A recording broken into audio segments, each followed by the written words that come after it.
Assalamualaikum warahmatullahi wabarakatuh. Selamat pagi anak-anak. Apa kabarnya hari ini? Alhamdulillah luar biasa, tetap semangat. Semoga anak-anakku tetap semangat belajar meskipun kita belajar dari jarak jauh ya.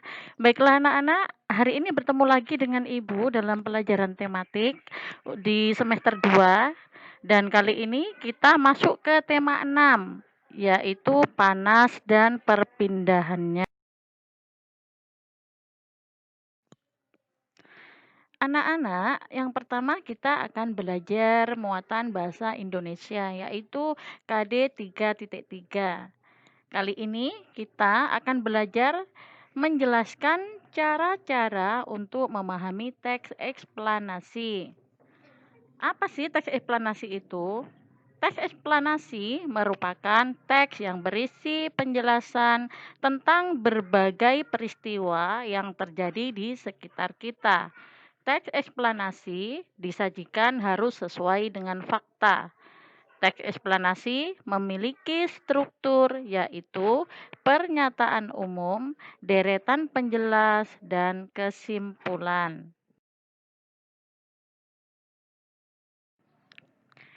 Yang kedua, kita akan belajar membuat ringkasan dan kesimpulan dari teks eksplanasi.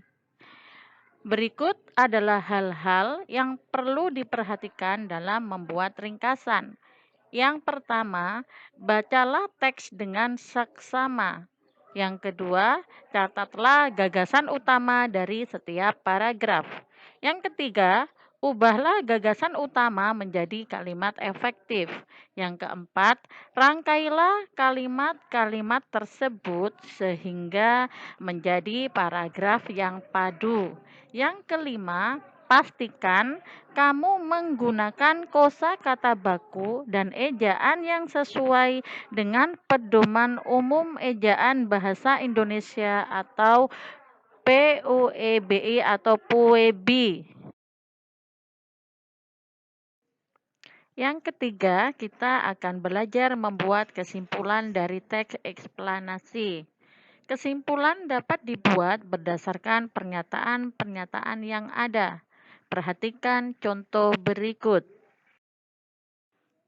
Kesimpulan dari dua pernyataan. Pernyataan 1. Panas dapat mempengaruhi perubahan suhu benda. Pernyataan 2. Panas juga dapat mempengaruhi perubahan wujud benda. Kesimpulan dari dua pernyataan tersebut adalah panas dapat memengaruhi perubahan suhu dan wujud benda. Kesimpulan dari tiga pernyataan. Pernyataan 1. Manusia mengkonsumsi makanan untuk beraktivitas. Pernyataan 2. Makanan diubah menjadi energi panas. Pernyataan 3. Panas yang dihasilkan biasanya dikeluarkan bersama keringat. Kesimpulan dari tiga pernyataan tersebut adalah dalam aktivitasnya, makanan yang telah dikonsumsi manusia diubah menjadi energi panas dan biasa dikeluarkan bersama keringat.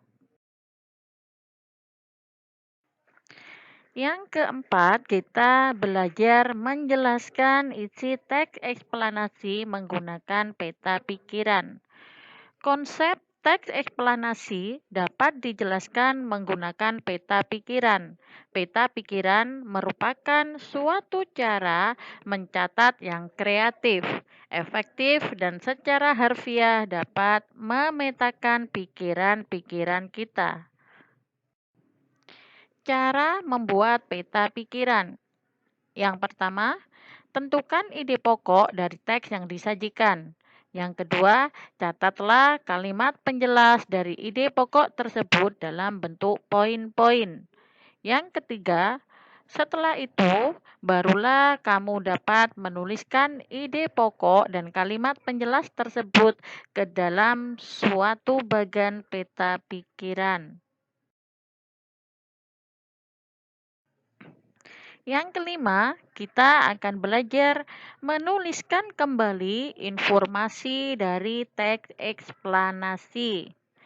Berikut merupakan langkah-langkah dalam menuliskan kembali informasi teks. Pertama, perhatikan judul dan tema dalam teks. Yang kedua, tentukan gagasan pokok setiap paragraf dalam teks. Yang ketiga, kembangkan gagasan pokok menjadi sebuah cerita yang padu menggunakan bahasamu sendiri. Yang keempat, saat menuliskan kembali, perhatikan peruntutan informasi yang kamu peroleh.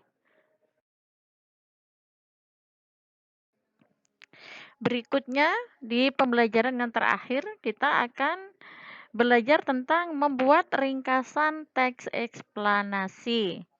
Ingat, ada hal-hal yang harus diperhatikan dalam meringkas teks eksplanasi. Yang pertama, membaca judul teks terlebih dahulu untuk mengetahui gambaran informasi secara keseluruhan. Yang kedua, dengan membaca cermat, kita dapat menggali informasi teks lebih dalam sehingga dapat memahami isi teks. Nah, baiklah anak-anak, setelah ini kita akan lanjutkan ke pembelajaran selanjutnya.